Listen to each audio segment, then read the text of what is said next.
Assalamualaikum warahmatullahi wabarakatuh teman-teman. Kembali lagi bersama channel kompeten. Teman-teman, kali ini kita akan kembali nih membahas tentang latihan soal dan pembahasan untuk FR atau bocoran soal SKB CPNS 2021. Ada beberapa teman-teman kita nih yang belum mengikuti ujian SKB, dan mudah-mudahan video ini bisa bermanfaat untuk teman-teman kita semua. Nah, kita akan membahas kali ini terkait dengan keperawatan komunitas nih teman-teman. Mudah-mudahan masih bisa bermanfaat ya. Nah, langsung saja nih kita bahas untuk latihan soalnya. Nah, ini teman-teman, ini adalah untuk soal nomor 1.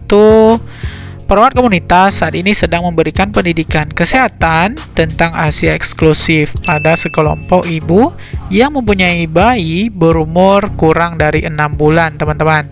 Nah, pertanyaannya adalah, manakah yang termasuk ke dalam evaluasi sumatif pada kasus tersebut? Nah, teman-teman harus tahu ya, apa sih itu evaluasi sumatif ya. Nah, untuk pilihannya adalah A, peserta mengikuti kegiatan dari awal sampai akhir. B, peserta antusias selama mengikuti kegiatan. C, peserta mampu menyebutkan pentingnya pemberian ASI eksklusif. Dan D, peningkatan persentase ibu memberikan ASI eksklusif. Dan E adalah peserta mampu mendemonstrasikan cara pemberian ASI yang benar. Nah, teman-teman, menurut teman-teman nih, mana pertanyaan untuk soal nomor 1 nih, mana jawaban yang paling tepat nih teman-teman?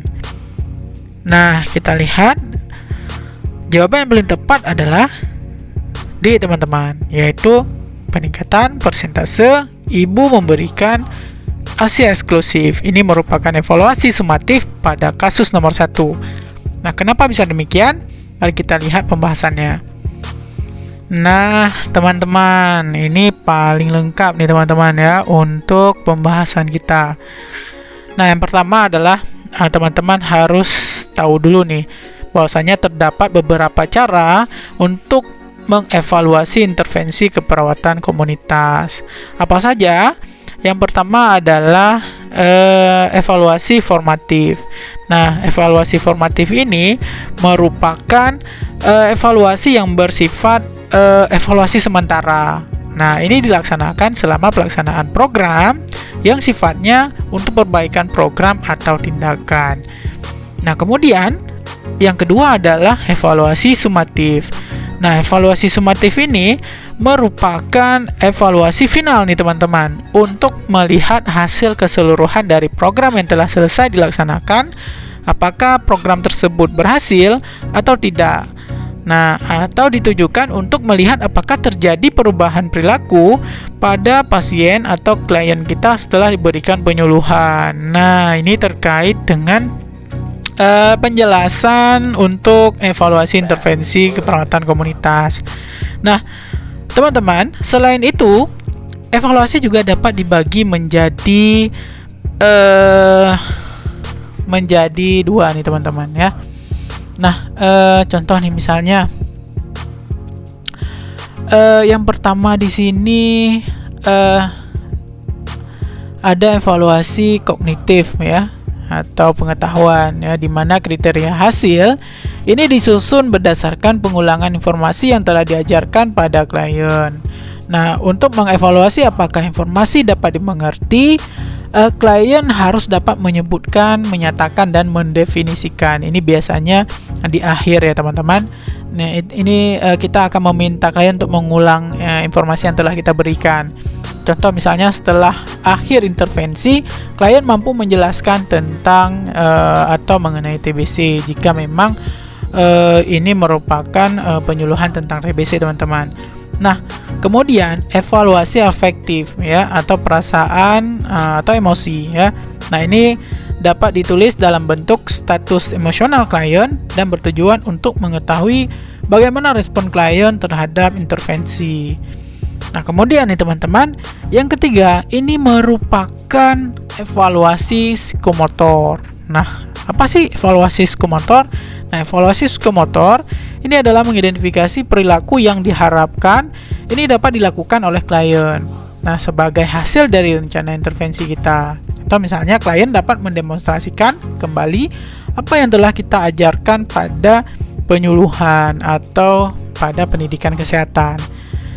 Nah, teman-teman, untuk data fokus kita pada kasus 1, ini perawat komunitas saat ini sedang memberikan pendidikan kesehatan tentang ASI eksklusif pada sekelompok ibu yang mempunyai bayi berumur kurang dari 6 bulan. Nah, berdasarkan data di atas, teman-teman, maka yang termasuk ke dalam evaluasi sumatif adalah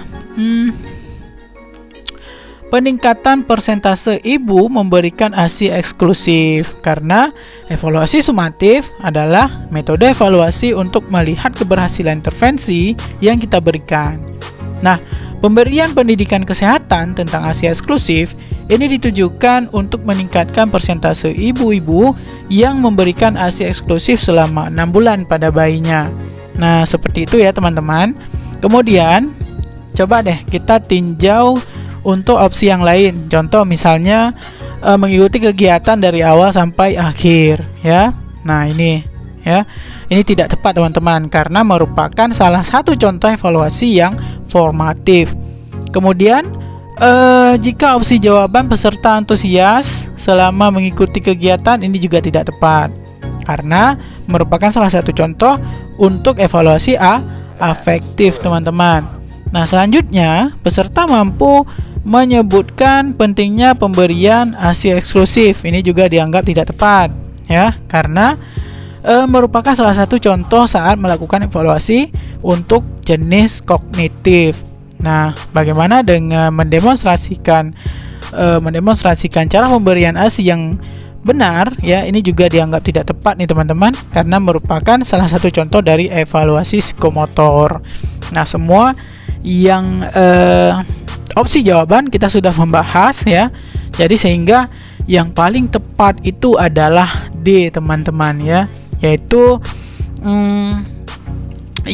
peningkatan persentase ibu memberikan ASI eksklusif ya. Yang benar itu adalah D teman-teman. Nah, mudah-mudahan teman-teman bisa paham ya untuk pembahasan kita pada nomor 1 nih teman-teman. Kemudian kita akan lanjut untuk pembahasan nomor 2 ya teman-teman.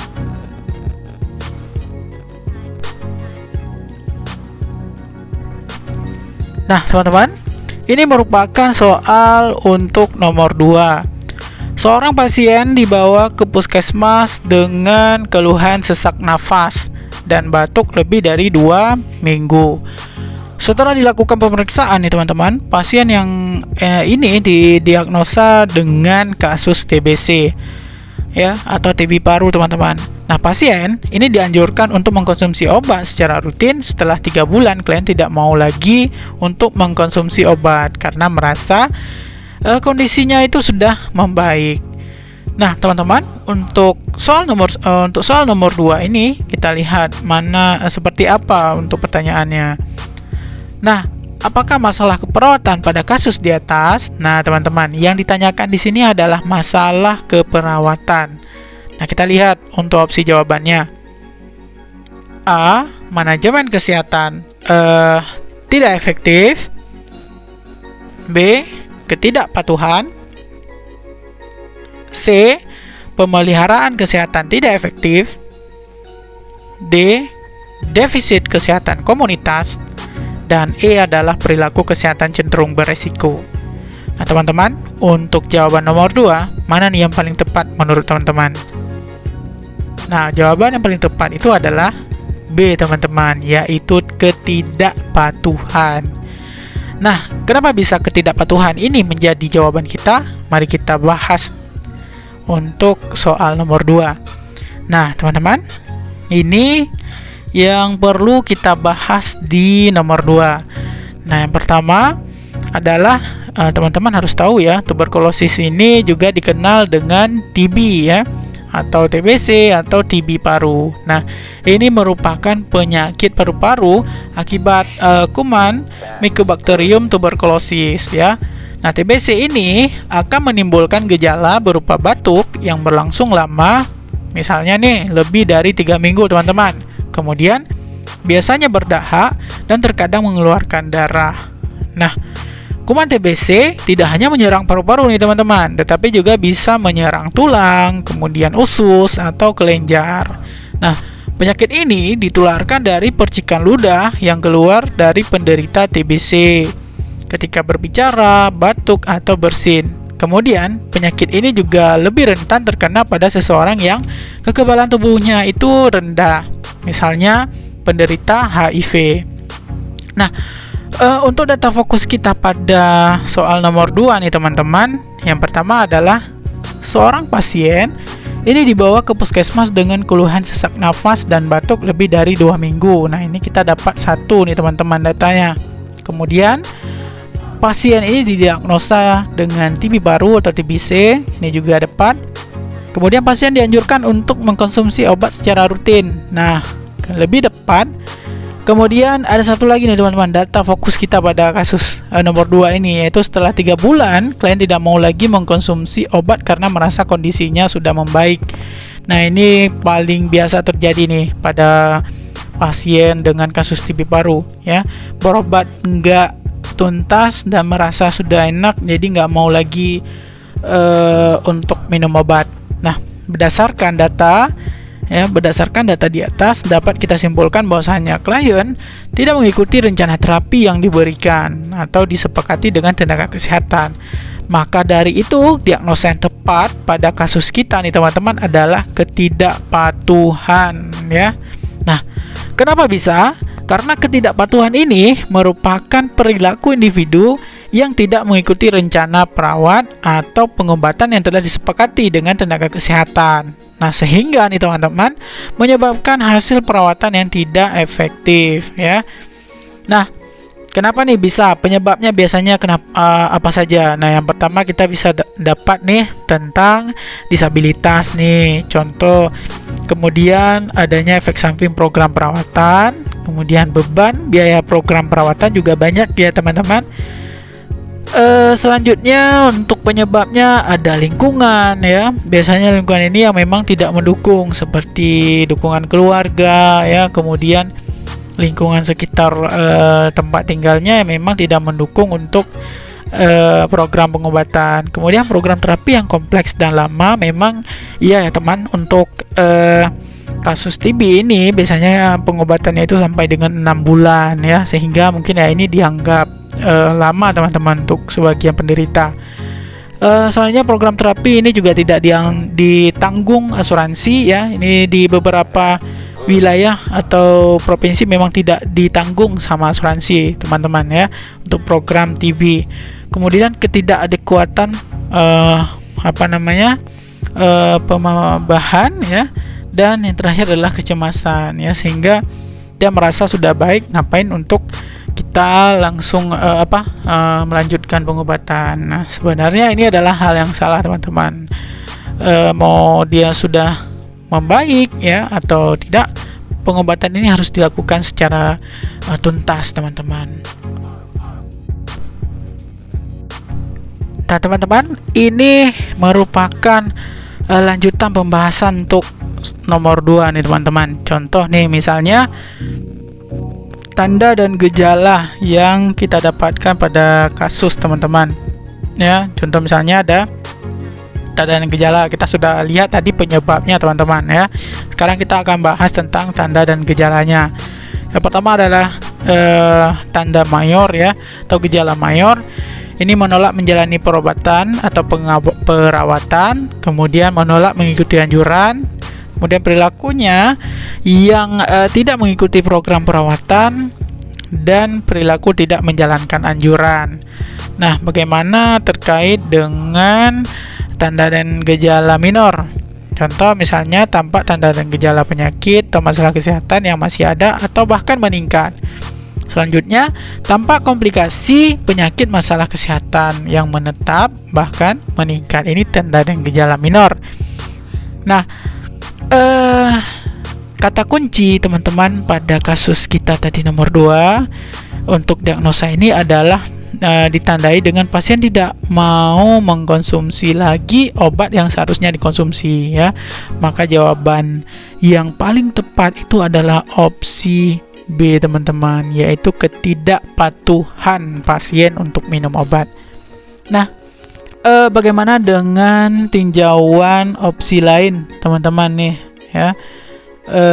Contoh misalnya manajemen kesehatan tidak efektif, ini tidak tepat teman-teman, karena tidak ada data pendukung seperti klien mengalami kesulitan dalam menjalani pengobatan.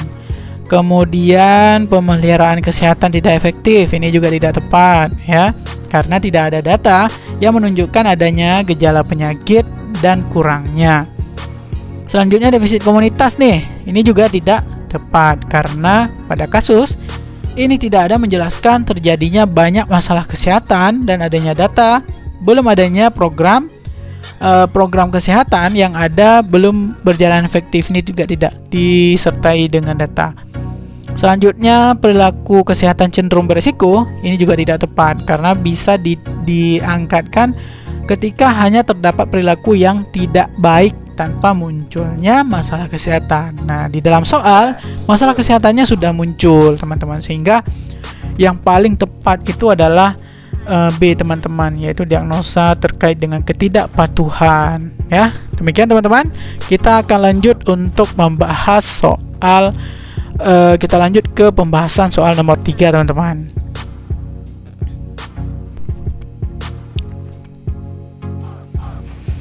Nah teman-teman, ini merupakan soal nomor 3.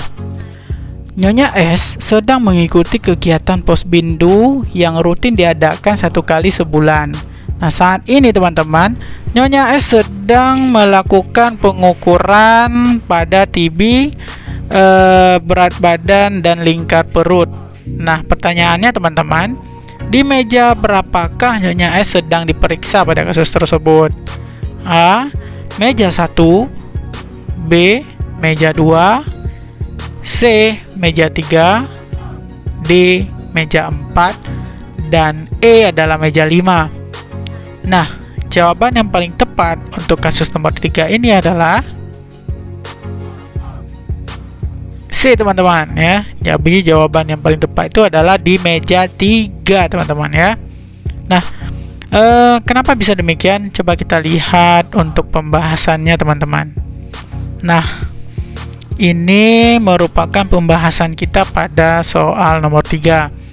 Nah, yang perlu teman-teman ketahui bahwasanya pos pembinaan terpadu penyakit tidak menular atau posbindu PTM ini merupakan kegiatan monitoring dan deteksi dini faktor risiko PTM terintegrasi. Atau misalnya penyakit jantung dan pembuluh darah. Kemudian diabetes, penyakit paru obstruktif akut, dan kanker ya. Nah, serta gangguan akibat kecelakaan dan tindakan kekerasan dalam rumah tangga yang dikelola oleh masyarakat melalui pembinaan terpadu. Nah, kemudian posbindu PTM adalah bentuk peran serta dari masyarakat, contoh misalnya kelompok masyarakat, organisasi, industri, kampus, instansi, dan sekolah lain-lainnya. Nah, dalam upaya promotif dan preventif teman-teman, untuk mendeteksi dan pengendalian dini keberadaan faktor risiko penyakit tidak menular secara terpadu. Nah, teman-teman, perlu teman-teman ketahui bahwasannya posbindu PTM ini dilaksanakan dengan 5 layanan ya, atau 5 tahapan layanan yang disebut sebagai sistem 5 meja. Namun, dalam situasi kondisi tertentu, ini dapat disesuaikan dengan kebutuhan dan kesepakatan bersama. Contoh, misalnya, kegiatan tersebut merupakan pelayanan deteksi dini dan tindak lanjut sederhana serta monitoring terhadap faktor risiko terjadinya penyakit tidak menular, termasuk rujukan ke puskesmas. Nah, ini juga demikian teman-teman ya. Nah, selanjutnya, dalam pelaksanaannya pada setiap langkah secara sederhana dapat diuraikan sebagai berikut teman-teman. Contoh yang pertama adalah pada meja 1 nih teman-teman ya. Untuk meja 1 apa saja yang dilakukan pada meja 1, yaitu pengisian biodata teman-teman ya, baik itu NIK, kemudian pencatatan dan pelaporan hasil. Yang kedua, untuk meja 2 ini biasanya dilakukan wawancara faktor risiko, baik itu tentang PTM pada diri sendiri dan keluarga. Nah, pada meja ketiga teman-teman, hal yang dilakukan di sini adalah pengukuran tinggi badan, berat badan, lingkar perut, serta menghitung IMT-nya. Nah, bagaimana dengan meja keempat? Nah, di meja keempat biasanya dilakukan pemeriksaan tekanan darah dan gula darah sewaktu. Nah, untuk meja kelima biasanya diidentifikasi faktor risiko PTM, edukasi serta tindak lanjutnya teman-teman. Nah, karena data fokus kita nih, Nyonya S sedang mengikuti kegiatan Posbindu pada saat ini, sehingga saat ini Nyonya S sedang melakukan pengukuran tinggi badan, berat badan, dan lingkar perut. Nah, berdasarkan kasus nih teman-teman, maka saat ini Nyonya S sedang diperiksa di meja ketiga. Karena pada meja ketiga ini dilakukan pengukuran tentang tinggi badan, berat badan, dan lingkar perut serta IMT ya. Jadi jawaban yang paling tepat itu adalah C teman-teman ya, yaitu pengukuran tinggi badan, berat badan, lingkar perut serta menghitung IMT. Nah, teman-teman, ini pembahasan kita pada nomor 3 teman-teman ya. Demikian teman-teman. Mudah-mudahan video kami bisa bermanfaat untuk teman-teman semua. Dukung terus channel kompeten dengan cara subscribe, like, dan komen video kami. Terus berikan masukan untuk perbaikan video ke depan. Berikan masukan untuk tema apa yang akan kita berikan untuk video selanjutnya. Terima kasih teman-teman. Kami akhiri. Wabillahi taufiq wal hidayah. Assalamualaikum warahmatullahi wabarakatuh.